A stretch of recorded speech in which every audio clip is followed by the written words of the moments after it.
Today on Politics Unplugged, we speak with Democratic Congressman Greg Stanton about the government shutdown and President Trump's efforts to control universities.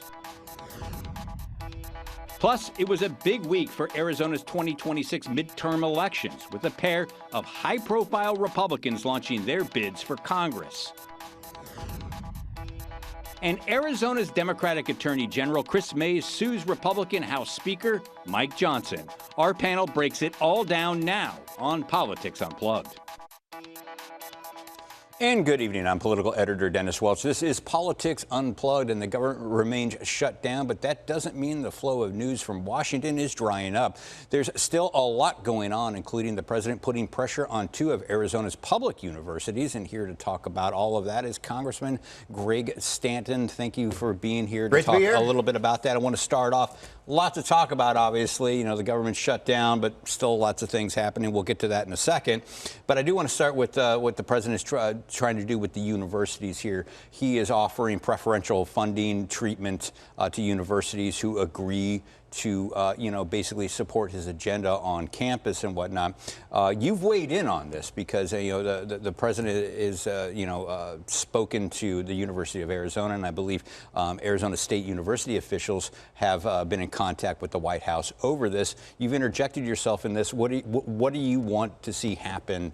How do you want the universities here to act? Well, Trump wants to control American universities. He wants to dictate and take away their independence, their academic freedom. He wants to dictate which students can get in and the qualifications to get in university. He wants to control who gets hired or fired or determine whether departments are treating conservative students good enough or not. Look, the American universities are arguably our greatest competitive advantage in this world. We have the best universities in the world here in the United States, and two of the best research universities here in Arizona, ASU and U of A. Do those universities really want research dollars, scientific and medical research dollars, to be based on who bent the knee to the Trump administration rather than merit? The answer is no. That's why I swiftly wrote a letter to President Garamella at U of A, because they were one of the first 9 that were offered this compact, and said immediately the correct answer is no.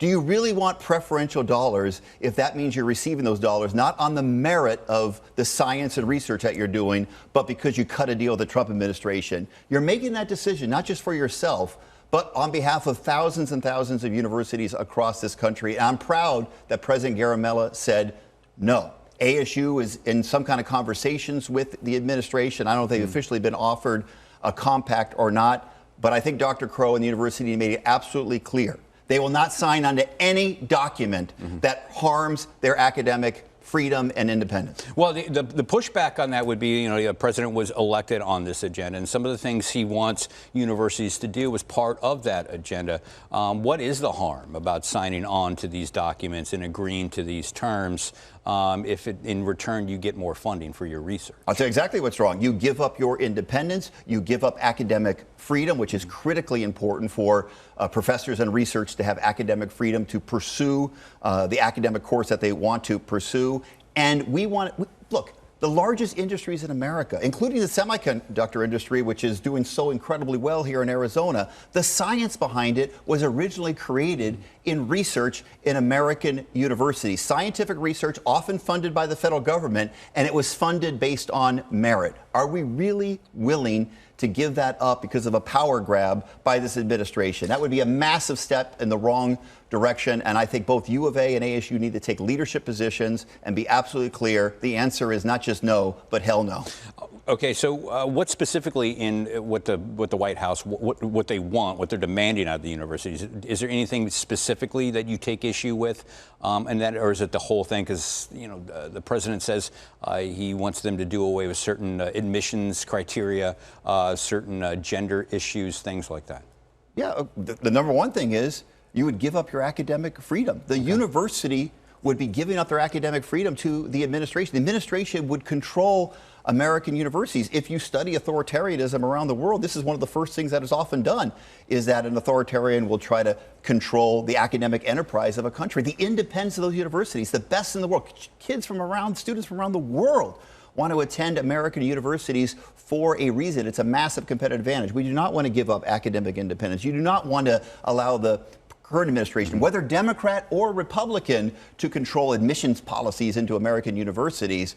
And certainly you don't want them to lose money because they feel like conservative students haven't been treated fairly. What a subjective standard that is. And oh, by the way, if you want to change higher education policy in America, come to Congress. We actually authorized the Higher Education Act. This shouldn't be done unilaterally by the administration. That money that is used for research dollars is not theirs. It's appropriated by Congress, and it needs to be done with Congress in a bipartisan way. Okay, let's move on now. Let's talk a little bit about the shutdown. We're getting close to a record shutdown here. I think the record was set during the Trump's first administration. I think it was like 35 days. As we're taping right now, we're getting close to that. Do you see an end in sight at this point? Sure. We should get together today. We can do it over Zoom today.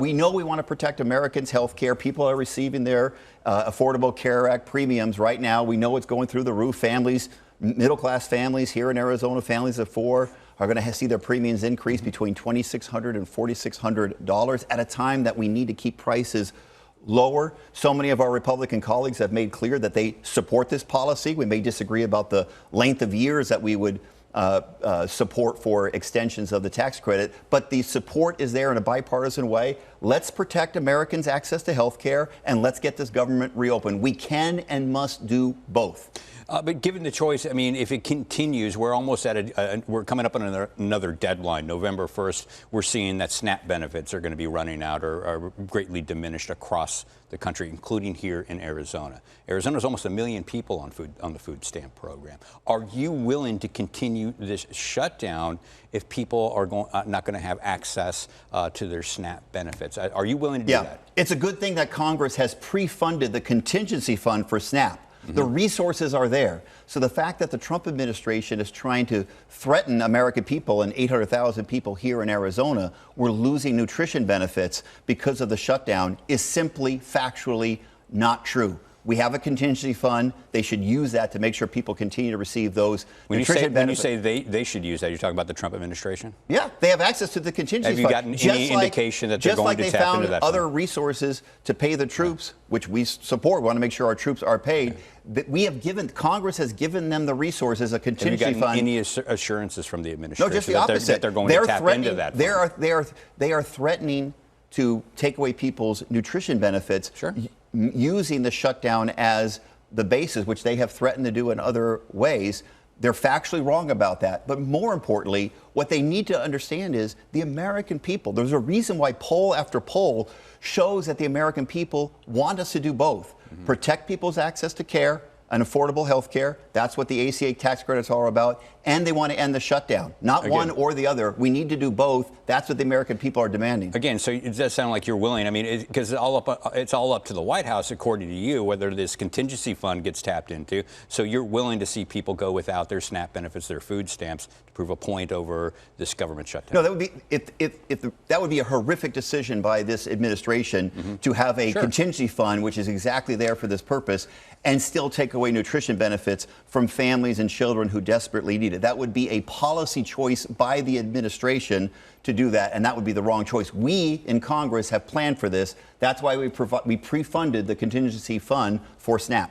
All right, we're going to have to end the conversation right there. Thanks again for stopping by here. And up next, the head of Arizona's Republican Party is now running for office with an endorsement from President Trump. Our panel looks at the congressional races when Politics Unplugged continues.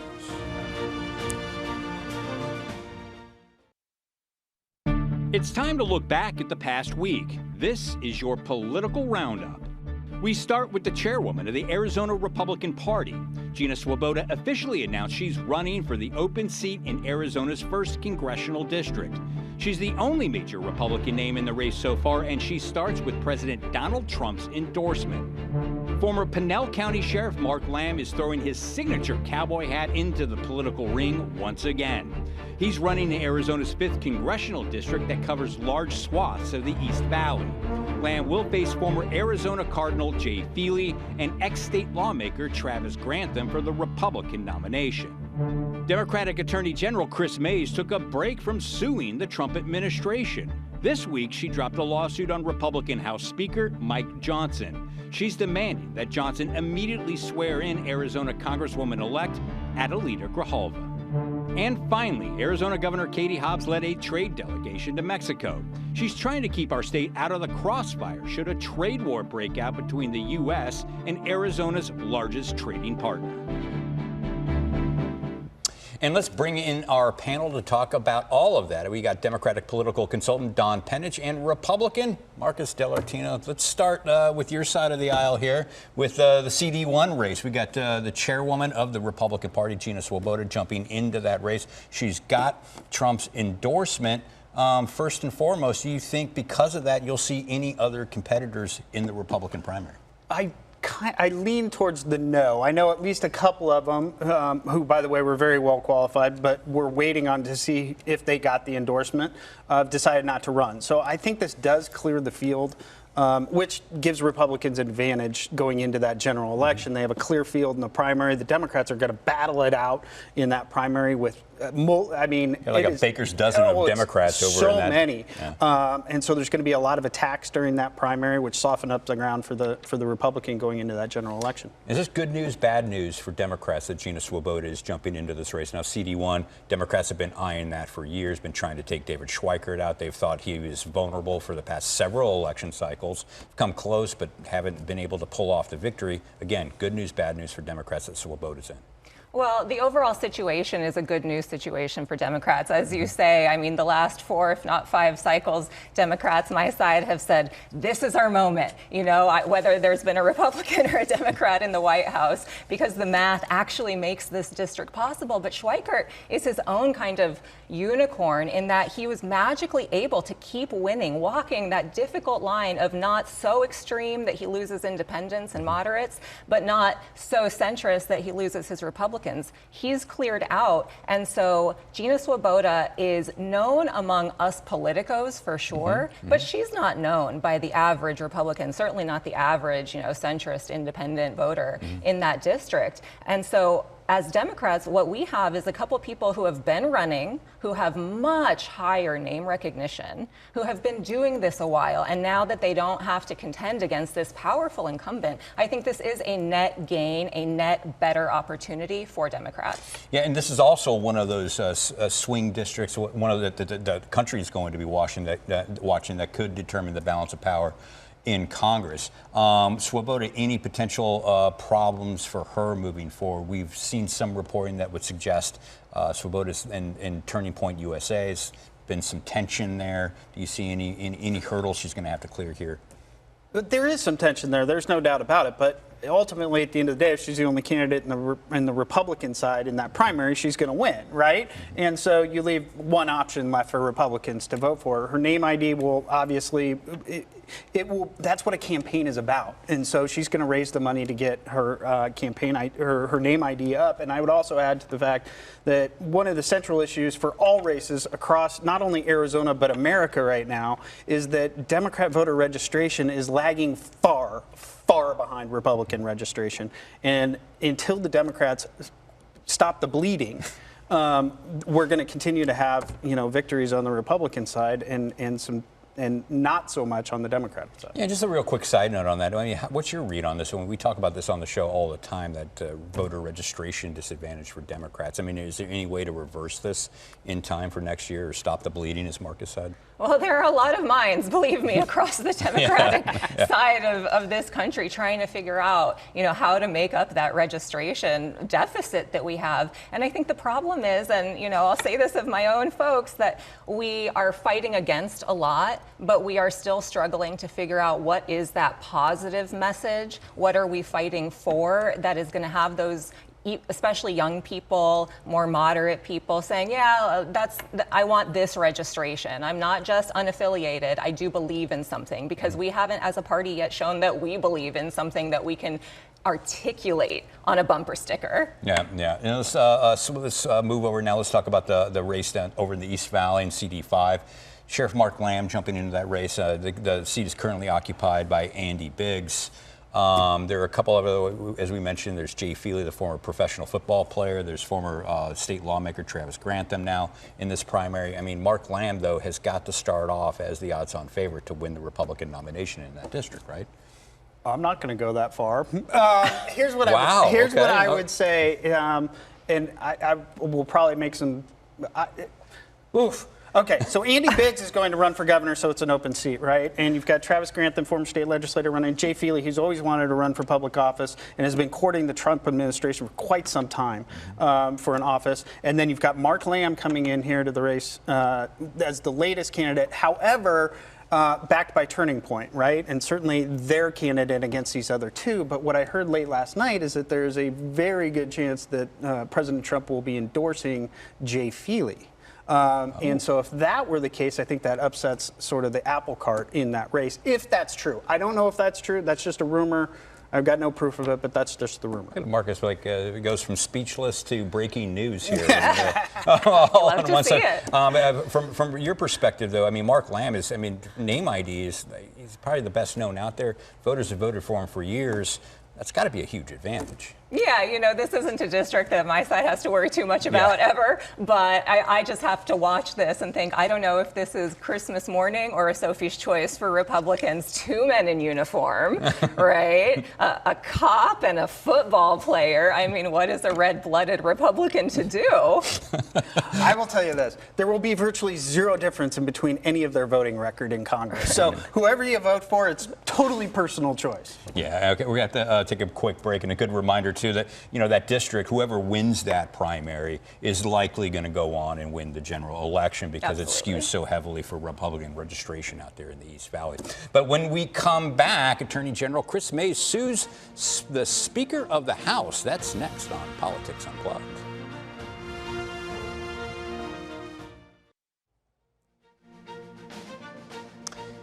And to get more in-depth on the issues, check out the Politics Unplugged podcast this week. I'm joined by Axios reporter Jessica Boehm. The Politics Unplugged podcast drops every Sunday wherever you get your podcasts. And let's bring our panel back in, and let's start with talking about Chris Mays. Was mentioned a little bit earlier, and I kind of joked. She took a break from suing the Trump administration this week. She sued them a bunch this year, but she is now suing Speaker of the House Mike Johnson over his refusal so far to swear in Adelita Grijalva. I mean, do you think this is going to move the needle at all in Washington? No, I don't think so, but that can't be her only concern.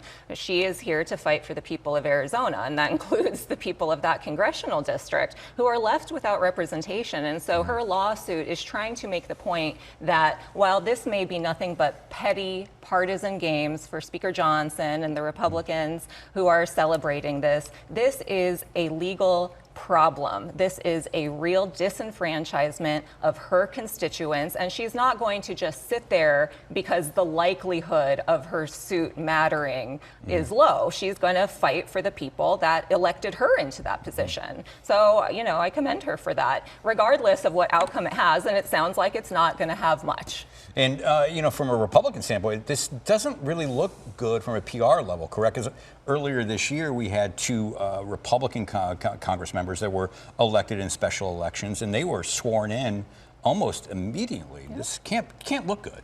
Well, I think Mike Johnson's so much acceded that when he's talked about this as a PR battle. It's a PR game that, the Democratic Attorney General is suing me and making it a PR battle. You're absolutely correct, Speaker. And it's not going well in the light of we are in a government shutdown. So it's an added not so good. But my point to him would be, you're just giving her free name ID, Mr. Speaker, and you're putting her on a national stage and national fundraising. You'd be better off just doing it and getting it over with. That would be more hurt. And part of the PR battle here is that Speaker Johnson keeps saying this has nothing to do with the Epstein files. Even though Adelita Grijalva has said that she would provide the final 218 signature needed to force a discharge position to get a vote out on the floor of that. I mean, it seems like he's losing that battle at this point. That people see this as maybe this is about the Epstein files? Yeah, absolutely. I mean, PR 101 says don't be the one to bring up the thing that looks the worst for you. And he's maintaining a conversation that has him continuing to bring something up. He's playing completely into the hands of the folks who want to keep this a headline, even when there are so many other things going on. So not a smart play, but. All right, in bigger picture, do you see an off-ramp for this government shutdown anytime soon? I was asking the Congressman Stanton a few minutes ago, and he says we could end it, right now. I mean, that's kind of pie in the sky at this point. What's the reality here? I think, I had some hope, what was it, 2 weeks ago, I think, when Andy Biggs was on the show. But my hope is starting to wane quite dramatically, and I am sorry to say I think Americans should brace for a longer shutdown. And I'll ask you the same question I asked the congressman. I mean, at some point, do Democrats have to just, concede defeat if people are going to start losing food stamps, and access to that? I mean, is at some point do Democrats just need to say we need to get this government back up and running to make sure people get access to this and other benefits? No, I think quite the opposite. I think what people are looking for from Democrats is to actually play hardball, stand their ground, but that has to be paired with some very clear messaging around who actually put us in this situation. And you heard the congressman reference that there is money that is not being used. That's going to be Democrats' job to explain why they're not the ones keeping food off the table.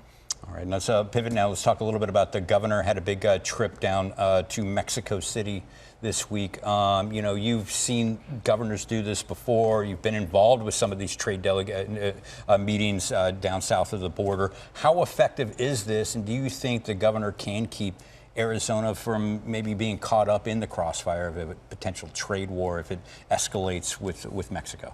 Well, to your point, every governor's done this, right? Yeah. And it's almost part of being an Arizona governor. And I think that once the Arizona governor forms a relationship within Mexico with the government, the governor of Sonora, for example, that has a lasting relationship, goes a lot farther than some of the stuff that may be angering, whether it's tariffs or whatever issue it is. And so I think it is helpful for American businesses that do work in Mexico and helpful for the Arizona economy. And what do you think that the governor needed to get out of something like this going down there? I mean, she does, get some good PR out of this, leading this delegation, but what kind of assurances do you think, hope she got out of this meeting? Well, I think the primary objective was just to be able to communicate and then to also make sure that the voters in Arizona who will be voting on, her reelection next cycle know that she is doing what she can. So we have nothing but chaos, confusion, uncertainty at the federal level, but as the governor of Arizona, she needed to get across the message, I am a reliable partner for you, and to the voters as well. Whatever is going on in Washington, I am still working for our communities, our economy, and our ability to play well across the border. And so that's what these trips are about.